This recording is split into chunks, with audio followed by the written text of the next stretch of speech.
Everyday life science by সূচনা চ্যানেলে সকল শিক্ষার্থীদের স্বাগত। আজকে আবারও এসে গেছি বিভিন্ন ধরনের কম্পিটিটিভ এক্সাম, নার্সিং, জেইইর জন্য লাইফ সায়েন্স বিষয়ক জিকে 20 নিয়ে। তাহলে ভিডিওটা স্কিপ না করে পুরোটা দেখতে থাকো। চলো, 1 নম্বর, গ্রাম নেগেটিভ ব্যাকটেরিয়া কি ধরনের টক্সিন প্রস্তুত করে? গ্রাম নেগেটিভ ব্যাকটেরিয়া প্রধানত এন্ডোটক্সিন প্রস্তুত করে। 2 নম্বর, গ্রাম নেগেটিভ ব্যাকটেরিয়ার কি মেসোজোম গঠিত হয় নাকি হয় না? গ্রাম নেগেটিভ ব্যাকটেরিয়ার দেহে মেসোজোম গঠিত হয়ই না। 3 number, gram negative bacteria teichoic acid এবং টিকোরনিক অ্যাসিড উপস্থিত থাকে নাকি উপস্থিত থাকে না? গ্রাম নেগেটিভ ব্যাকটেরিয়ার টিকোইক অ্যাসিড এবং টিকোরনিক অ্যাসিড অবশ্যই অনুপস্থিত।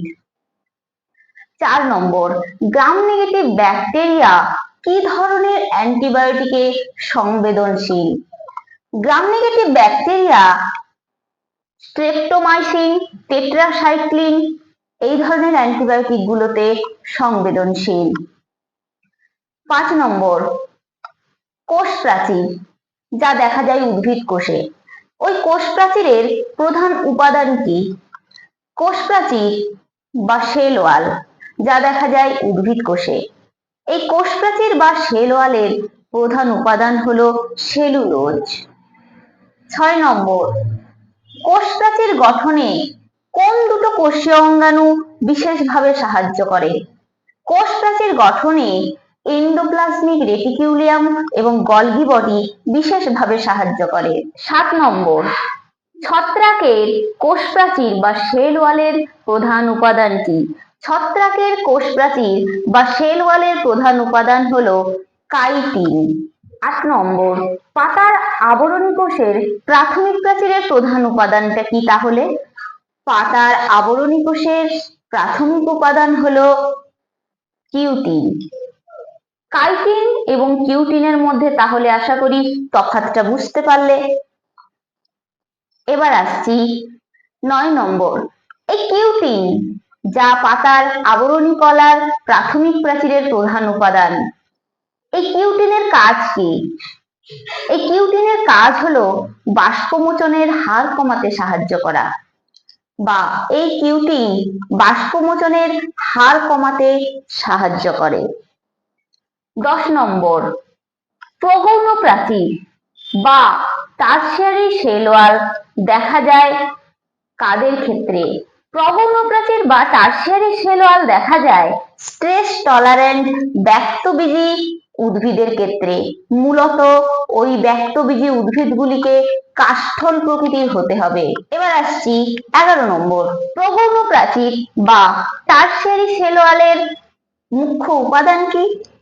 প্রগৌণ প্রাচীর বা টারশিয়ারি সেল ওয়ালের মুখ্য বা প্রধান উপাদান হলো জাইলান নামক শর্করা। 12 নম্বর, মধ্যপর্দা বা মিডিল ল্যামেলা কি? মধ্যপর্দা বা মিডিল ল্যামেলা হলো দুটো কোষ প্রাচীরের আন্তঃকোষীয় স্থান, অর্থাৎ দুটো কোষের কোষ প্রাচীরের মধ্যবর্তী যে আন্তঃকোষীয় স্থান থাকে তাকেই বলা হয় মধ্যপর্দা বা মিডিল ল্যামেলা। 14 নম্বর, সাইটোজেনাস ইন্টারসেলুলার স্পেস বলতে আমরা কি বুঝি? কোষ প্রাচীরগুলির সংযোগস্থল প্রসারিত হতে হতে যখন কোষান্তর স্থানের আবির্ভাব ঘটে তখন তাকেই বলা হয় সাইটোজেনাস ইন্টারসেলুলার স্পেস। এটি দেখা যায় পাইনাস, কম্পোজিটি, আম্বেলিফেরি ইত্যাদি ক্ষেত্রে। 15 নম্বর, লাইসোজেনাস ইন্টারসেলুলার স্পেস কি?